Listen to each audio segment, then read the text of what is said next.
స్తోత్రమెస్సయ్య ప్రియమైన దేవుని బిడ్డలారా, క్రీస్తు నామములో మీ అందరికీ సమాధానం కలుగును గాక. ఆమేన్. ప్రతి దినము దేవుని వాగ్దానం అనే ఆత్మీయ చక్కటి కార్యక్రమంలో మిమ్మల్ని ప్రేమపూర్వకంగా ఆహ్వానిస్తున్నాను. దేవుని బిడ్డలారా, ఎలా ఉన్నారు? బాగున్నారు కదా? క్షేమంగా ఉన్నారు కదా? మరి ప్రతి దినము ఉదయాన్నే లేస్తున్నారా? ప్రార్థన చేసుకుంటున్నారా? వాక్యాన్ని చదువుకుంటున్నారా? ఎందుకంటే మరి దేవుని బిడ్డలుగా మనం ముందుకి ఆత్మీయతలో సాగిపోవాలంటే మరి దేవుని శక్తితో మనం ముందుకు నడవాలంటే ఎన్ని శ్రమలు వచ్చినా, ఎన్ని ఇబ్బందులు వచ్చినా, ఎందుకంటే లోకంలో మనకు శ్రమలు తప్పవని దేవుని వాగ్దానం సెలవిచ్చింది కనుక ప్రతి ఒక్కరూ మరి ఈ శ్రమలను, ఈ ఇరుకులను, ఈ ఇబ్బందులను మరి ముందుకు నెట్టుకుని మనం వెళ్ళాలని అంటే, వాటిని జయించాలని అంటే దేవుని సన్నిధి శరణం కనుక ప్రతి ఒక్కరూ దేవుని సన్నిధిలో మరి ప్రార్థన చేసుకోండి, వాక్యాన్ని చదువుకోండి. అలాగే ఎన్ని ఆటంకాలు వచ్చినా పరిశుద్ధ గ్రంథాన్ని చదవండి, దాన్ని గ్రహించుకోనండి.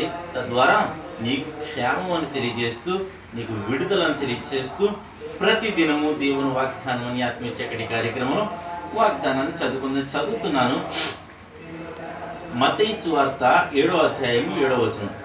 అడుగుడి మీకు ఇయ్యబడును, వెదకుడి మీకు దొరుకును, తట్టుడి మీకు తీయబడును, అడుగు ప్రతివాడును పొందును, వెతుకు వారికి దొరుకును, తట్టు వారికి తీయబడును. మీలో ఏ మనుషుడికైనాను తన కుమారుడు తను రొట్టెను అడిగిన ఎడల వానికి రాత్రినిచ్చిన, చేపను అడిగిన ఎడల పామునిచ్చిన. దేవునికి స్తోత్రం, హల్లెలూయా.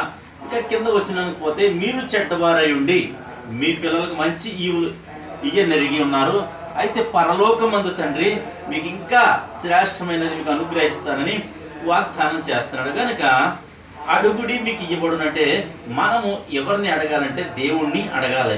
అలాగే వెతకాలి. ఎవరిని వెతకాలంటే దేవుడైన యేసయ్యను మనం వెతకాలి. ఇంకా మరి తట్టాలి. ఎందుకంటే మన విశ్వాసాన్ని బట్టి దేవుని హృదయాన్ని మనము తట్టేవారిగా ఉండాలి. తద్వారా మనము అడిగినది, మరి వెతికినది, తట్టినది మనకు మరి స్థిరపరచబడుతుంది. అయితే ఇంకా దేవుడు ఏమంటున్నాడంటే పరిశుద్ధాత్మ విషయంలో కూడా మనల్ని స్పష్టంగా అడగమంటున్నాడు. ఈ మాట మనం అడుగుడి మనకి ఇయ్యబడును అనగానే మనం ఏది పడితే అది అడుగుతాం. కానీ దేవుడు ఏమంటున్నాడంటే ఆయన నీతిని, రాజ్యాన్ని మొదట వెతకండి, అప్పుడు ఇవన్నీ మీకు అనుగ్రహించబడతాయని. అయితే ఇది పరిశుద్ధాత్మ కోసము అడగండి, తద్వారా మీకు నిశ్చయముగా దయచేస్తానని మరి వాగ్దానం చేస్తున్నాడు. కనుక పరిశుద్ధాత్మ మనలో ఉంటే మనం శక్తి పొందుతామని దేవుని వాగ్దానం ఉంది. పరిశుద్ధాత్మ మనలో ఉంటే ఏది మంచో ఏది చెడో వివేచన మరి గ్రహింపు మనకి ఉంటుందని మరి దేవుడు తెలియజేస్తున్నాడు. కనుక ప్రతి ఒక్కరూ పరిశుద్ధాత్మను పొందడానికి, పరిశుద్ధాత్మ వరాలు పొందుకోవడానికి ప్రతి ఒక్కరూ ప్రయాసపడాలని తెలియజేస్తూ, మీలో రోగమున్నా, వ్యాధున్నా, బాధలున్నా, శోధనలున్నా, మరి ఏమున్నా సరే మరి ప్రార్థనలు ఎక్కువించండి, దేవునికి దగ్గరగా జీవించండి. తద్వారా మనకు విడుదల, స్వస్థత, మరి క్షేమము కలుగుతుందని తెలియజేస్తూ దేవుడి మాటలు దీవించును గాక. ప్రార్థన చేసుకుందాం. స్తోత్రము తండ్రి, వందనాలు యేసయ్యా. ప్రతి దినము దేవుని వాగ్దానం ఆత్మీయ చక్కటి కార్యక్రమంలో తండ్రి మీరు ఇస్తున్న వాగ్దానం, అడుగుడి మీకు దొరుకును, వెదకుడి మీకు దొరుకును, తట్టుడి మీకు తీయబడును అని వాగ్దానం చేస్తున్న ప్రభా, ఎంతమంది ప్రజలు నా తండ్రి నీ సన్నిధిలో ప్రార్థిస్తున్నారో, మొరపెడుతున్నారో నాయన, ఈ యూట్యూబ్ ద్వారా, షేర్ చేయడం ద్వారా, ఫేస్బుక్ ద్వారా, రోడ్డు మార్గంగా వెళ్తూ ఈ బోర్డు చదువుతున్న ద్వారా నీకు ఎంతమంది ప్రజలైతే మొరపెడుతున్నారో నా తండ్రి, అందరి జీవితాల్లో వాగ్దానాన్ని నెరవేర్చండి, పరిశుద్ధాత్మను అనుగ్రహించండి. పరిశుద్ధాత్మతో పాటు ప్రభు నేను ఆశీర్వాదాలు మీరు కుమ్మరించమని ప్రార్థిస్తున్నాను. కావాల్సిన ఇవులన్నీ అనుగ్రహించమని ప్రార్థిస్తున్నాను. ఎవరైనా రోగులు ఉంటే ప్రభా స్వస్థపరచండి అయ్యా.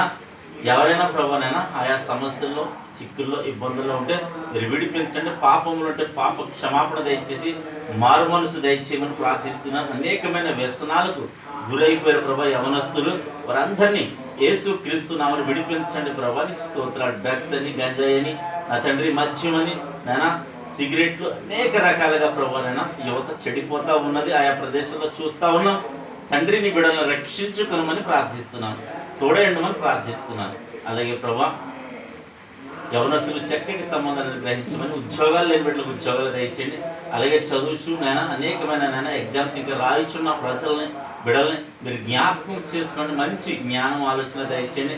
అలాగే రానున్న దినాల్లో ప్రభానైనా మళ్ళా స్కూళ్ళు తెరవబోతుండగా ప్రభా నాయన చదివించుకునే శక్తిని తల్లిదండ్రులు దయచేయమని నాయన, అలాగే తండ్రి ఈ దినం ప్రభు మా గ్రామాన్ని, మా రాష్ట్రాన్ని, మా దేశాన్ని కాచి కాపాడమని, మా సరిహద్దుల్లో నెమ్మదిని దయచేయమని, అలాగే ప్రభు ఈ దినం ప్రభు ఇజ్రాయెల్ దేశాన్ని నాయన, అలాగే ప్రభు పాలిస్తీనా నాయన, మణిపూర్ రాష్ట్రం, ఛత్తీస్గఢ్, ఇవన్నీ ఎక్కడెక్కడికి అల్లరి జరుగుతారు ప్రతి చోట నీ కాపుదల ఉంచమని ప్రార్థిస్తున్నా తండ్రి. నీకు స్తోత్రాలు. అలాగే నా తండ్రి నాయన, సేవకులు ఉన్నారు, సంఘాలు ఉన్నారు, ప్రతి బిడ్డని జ్ఞాపకం చేసుకోండి తండ్రి. సేవకులను ప్రభా నీ కాపుదలలో ఉంచమని ప్రార్థిస్తున్నాను తండ్రి. ఈ దినం పెళ్లి రోజులు కానీ పుట్టినరోజులు కానీ జరిపించుకుంటున్న ప్రతి బిడ్డకి క్షేమాన్ని, సమాధానాన్ని, సంవత్సరం అంతా ఈ దయకిరీటం ఉంచమని, అలాగే తండ్రి ఈ దినం నీ బిడ్డలు చేయి ప్రయాణంలో, ప్రయత్నాల్లో, రాకపోకల్లో సమస్తమును మీరే తోడండి, మాహిం పొందమని యేసు నా పెట్టాడు చిన్న పరమ తండ్రి, ఆమేన్. నేను నమ్ముతున్నాను ప్రియమని వినబడ్డారా. ప్రభు మీతో మాట్లాడానుక మరలా వినండి, ప్రార్థనలో ఏకీభవించండి. తద్వారా దేవుడిని క్షేమం కలగజేయబోతున్నాడు, నిన్ను విడిపించబోతున్నాడు తెలియజేస్తూ దేవుడు నిన్ను, నీ కుటుంబాన్ని దీవించునుగాక. ఆమేన్.